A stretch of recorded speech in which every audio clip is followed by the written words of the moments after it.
Last class में हमने बात की थी नॉन कॉर्डेट्स की, इनवर्टिब्रेट ऑर्गेनिजम्स की। अब हम आगे बढ़ते जा रहे हैं वर्टिब्रेट सिस्टम में और कॉर्डेट्स की तरफ। तो आज बात करते हैं कि हेमिकॉर्डेट्स क्या होते हैं। हेमिकॉर्डेट्स, जैसे हेमी का मतलब हमें क्या समझ में आता है, semi, hemi, they denote the term that is not complete. ये फाइलम हमें शो करता है कि ये कॉर्डेट्स जैसे तो हैं but they are not completely chordates. Hemichordata को हम पहले एक सब फाइलम की तरह डिनोट करते थे कॉर्डेटा के, बट अब इसको एक सेपरेट फाइलम में रख दिया है क्योंकि इनके जो डिफरेंसेस थे वो सिमिलैरिटी से ज़्यादा थे। अब बात करते हैं कि फाइलम ये जो होता है ना, इसमें वॉर्म लाइक मरीन एनिमल्स होते हैं। यहाँ पे याद रखने वाली बात आ गई फिर से, मरीन्स। और इनके पास ऑर्गन सिस्टम होता है ऑर्गेनाइजेशन का, बायोलेट्रिकली सिमेट्रिकल होता है, ट्रिप्लोब्लास्टिक होता है, सिलोमेट होते हैं। हमने लास्ट वीडियो में बात की थी सिमेट्री की, बात की थी ब्लास्ट लेयर्स की और बात की थी सिलोम की। एक बार फटाफट से रिवाइज करते हैं क्या होता है। सिमेट्री होती है कि हमारा जो ऑर्गेनिज्म है उसको अगर मैं 2 पार्ट्स में कट करूँगी तो क्या मुझे सिमिलर पार्ट्स मिलेंगे या नहीं। अगर मैं उसको मल्टीपल पार्ट्स में कट करूँगी तो मुझे सिमिलर पार्ट्स मिलेंगे या नहीं। मुझे कमेंट्स में बताना कि बायोलेट्रिकल सिमेट्री कौन सी होती है और रेडियल सिमेट्री कौन सी होती है। ट्रिप्लोब्लास्ट की हमने बात की थी कि ब्लास्ट लेयर्स जो होती हैं, जब एम्ब्रियो का फॉर्मेशन होता है तो डिवाइडिंग सेल्स जो होते हैं जाइगोट से आगे के स्टेजेस में वो लेयर की फॉर्म में अरेंज हो जाते हैं। जब 3 लेयर बनती है तो ट्रिप्लोब्लास्टिक होता है, जब 2 लेयर बनते हैं तो डिप्लोब्लास्टिक होता है। तो ये भी आप मुझे कमेंट में बताओगे कि कौन कौन से ऑर्गेनिजम्स की हमने बात की थी जो कि डिप्लोब्लास्टिक थे। और फिर अपन ने बात की थी सिलोमेट्स की, सिलोम की। सिलोम होती है बॉडी कैविटी। बॉडी कैविटी से हम क्या समझते हैं कि जो 3 लेयर्स होती हैं उसमें से बीच वाली लेयर जो मीजो लेयर होती है उसमें क्या होता है कि आपके जो बॉडी कैविटी है वो फॉर्म होने लग जाती है। मीजो लेयर जो होती है वो बीच में से डिवाइड करती है ताकि बॉडी कैविटी बन जाए, उसको हम सिलोम बोलते हैं। तो हमारे जो कॉर्डेट्स की तरफ हम जैसे जैसे जाते हैं वैसे हमें ट्रू सिलोम देखने को मिलता है। और कमेंट्स में मुझे ये भी बताना कि हमने ऐसे कौन से ऑर्गेनिजम्स की बात की थी जो ए सिलोमेट या सूडो सिलोमेट थे। सूडो सिलोमेट्स के आंसर तो मुझे पक्का चाहिए। ठीक है, अब बात करते हैं कि तो हेमिकॉर्डेट्स की जो बॉडी होती है वो 3 पार्ट्स में डिवाइड होती है। एंटीरियर मतलब हेड की तरफ इनके पास प्रोबोसिस होता है, उसके बाद एक कॉलर वाला पार्ट होता है और फिर एक लॉन्ग ट्रंक होती है जो कि मतलब एंटीरियर और पोस्टीरियर हमें पता है, एंटीरियर हेड के साइड में, पोस्टीरियर टेल की साइड में। ह्यूमंस के केस में एंटीरियर ओपनिंग और पोस्टीरियर ओपनिंग क्या होती है ये आपको पता होगा। उसके बाद बात करते हैं इनके सर्कुलेटरी सिस्टम की। सर्कुलेटरी सिस्टम ओपन टाइप का होता है। ओपन टाइप सर्कुलेटरी सिस्टम का क्या होता है, जिसमें जो बॉडी होती है वो फ्लूइड फिल्ड होती है। एक और ओपन टाइप सर्कुलेटरी सिस्टम हमने बहुत रिसेंटली पढ़ा है, वो कौन सा है, दैट इज आर्थ्रोपॉड्स। तो आर्थ्रोपॉड्स और कॉकरोचेस के केसेस में क्या होता है कि उनका जो बॉडी फ्लूइड होता है, ब्लड होता है, लिम्फ होता है, that is filled in their body cavity. There is no artery, vein और capillaries which is going to carry out the conduction of blood over there. Right now respiration is through gills. यहाँ पे हमें gills का system देखने को मिल रहा है। और एक्सक्रीटरी ऑर्गन्स जो होते हैं, इससे पहले जो हमने रेस्पिरेशन देखी है that has been through either segmented body और it has been through the surface of the body. यहाँ पे हमें गिल्स एक प्रॉपर स्ट्रक्चर देखने को मिल रहा है जो कि पर्टिकुलरली रेस्पिरेशन के लिए होता है। उसके बाद बात करते हैं कि एक्सक्रीटरी ऑर्गन जो होता है, प्रोबोसिस ग्लैंड इनके पास जो होता है that is excretory organ. They are dioecious. Dioecious का मतलब their sexes are separate and fertilization is external. Again आपको अगर CDS देना है, NDA देना है और CAPF देना है या आपको इस टाइप के एग्ज़ाम्स देने हैं तो remembering about their fertilization system is not so important, because इसके ऊपर आपको PYQs इतने नहीं मिलेंगे जितना इस चीज़ पे PYQ मिल सकते हैं कि हमारे ट्रिप्लोब्लास्टिक्स क्या होते हैं, बायलेटरली सिमेट्रिकल कौन कौन से ऑर्गेनिजम्स होते हैं। तो बहुत ज़्यादा हमें फोकस करना है ये याद रखने पे कि ऐसे कौन से ऑर्गेनिजम्स हैं जो कि बायलेटरल सिमेट्री दिखाते हैं, रेडियल सिमेट्री दिखाते हैं, सिमेट्री जिनके पास नहीं होती। हमें एग्जाम्पल्स याद रखने हैं, है ना।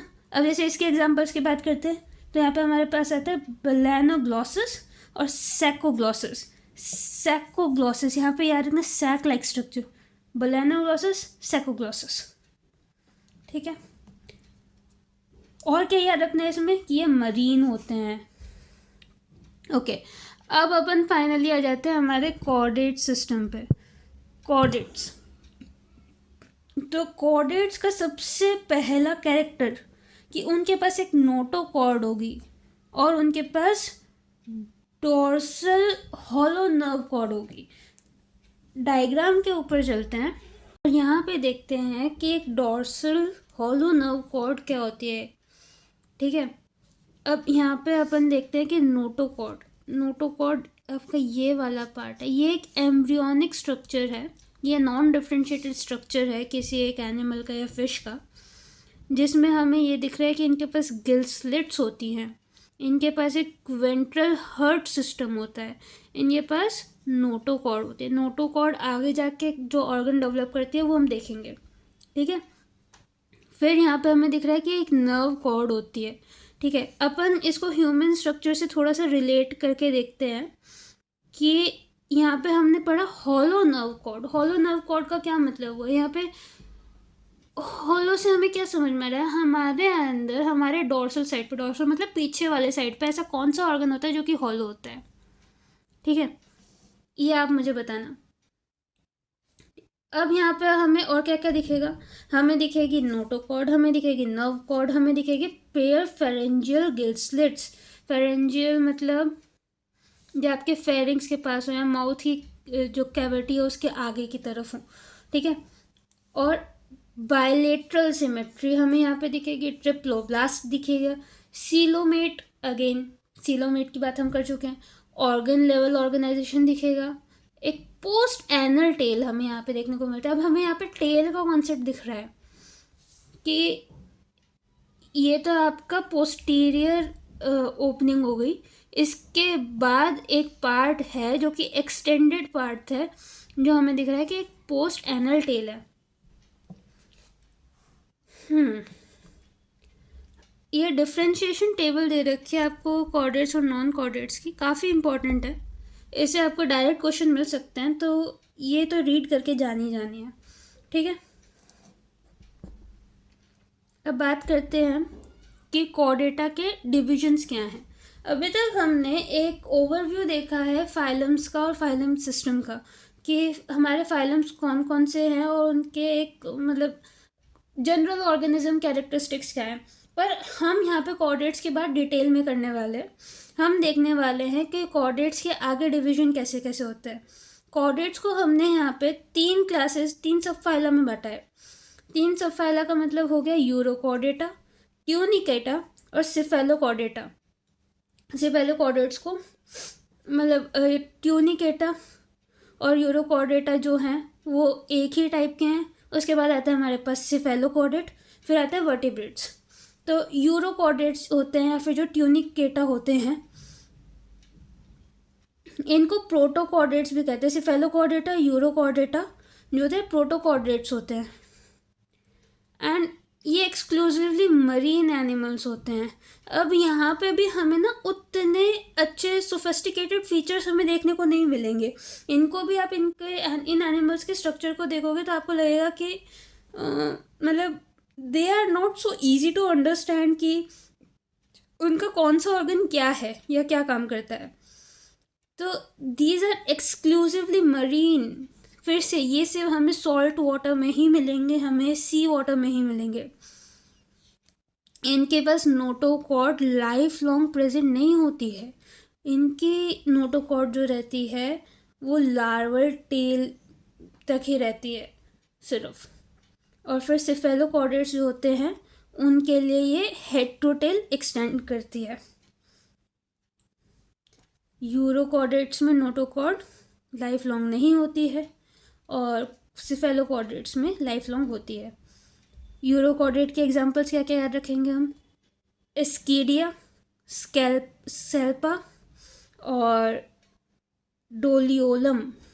एस्कीडिया, सेल्पा, डोलियोलम। मतलब जिन एग्ज़ाम्स को हम टारगेट कर रहे हैं उसमें इसके क्वेश्चंस आने के चांसेस इतने फ्रीक्वेंट नहीं हैं, पर नीट वाले बच्चों के लिए ये चीज़ याद रखना बहुत ज़रूरी है।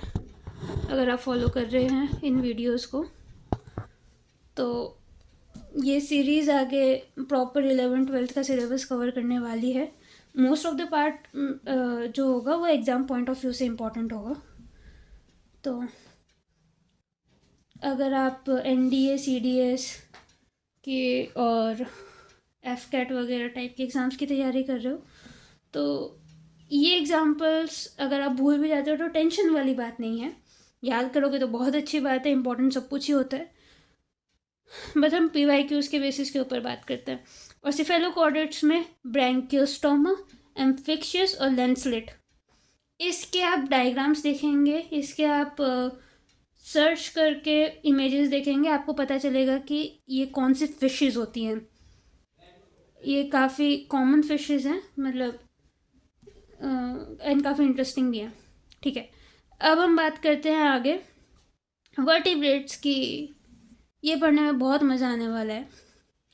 वर्टिब्रेट्स में नोटोकॉर्ड उनके एम्ब्रियोनिक पीरियड में होती हैं, उनके बर्थ से पहले वाले पीरियड में नोटोकॉर्ड होती है, और नोटोकॉर्ड जो होती है वो बाद में रिप्लेस हो जाती है वर्टिब्रल कॉलम से।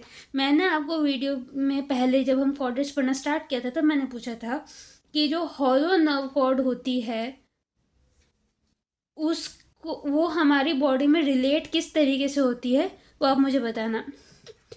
तो हमें यहाँ पे एक आंसर थोड़ा सा मिलता हुआ दिख रहा है कि जो नोटोकॉर्ड है that is replaced by cartilaginous और अ बोनी vertebral column.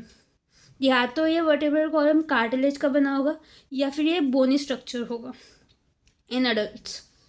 Thus, all vertebrates are chordates, but all chordates are not vertebrates. जितने भी हमारे vertebrates होते हैं उनको हम chordate तो बोल सकते हैं, बट हमारे जितने भी chordates होते हैं उनको vertebrates नहीं बोल सकते। और इनके पास क्या क्या होता है? इनके पास बेसिक chordate कैरेक्टरिस्टिक्स होती हैं, जो कि इनके पास एक वेंट्रल मस्कुलर हर्ट होता है। हमने डॉर्सल और वेंट्रल पढ़ा था। डॉर्सल मतलब पीछे का साइड, वेंट्रल मतलब आगे का साइड। वेंट्रली आगे की तरफ चेस्ट के एरिया में हमारे पास एक वेंट्रल मस्कुलर हर्ट होता है। और वर्टिब्रेट्स में देखो, वर्टिब्रेट्स में सिर्फ ह्यूमन से मैमल्स नहीं आते हैं, बहुत सारे अदर ऑर्गेनिजम्स भी होते हैं। हम बात करते हैं यहाँ पे 2, 3 या 4 चैम्बर्स होते हैं हर्ट में। या तो किसी के पास 2 चैम्बर्ड हर्ट होगा या 3 चैम्बर्ड हर्ट होगा या 4 चैम्बर्ड हर्ट होगा। किडनीज होती हैं एक्सक्रीशन के लिए, ऑस्मो रेगुलेशन के लिए। पेयर्ड अपेंडेजेस होते हैं, चाहे फिन्स हों चाहे लिम्स हो। तो ये सारे हमारे बेसिक कॉर्डेट के कैरेक्टरिस्टिक्स हैं। इसके आगे की बात हम करेंगे नेक्स्ट वीडियो में। Bye bye.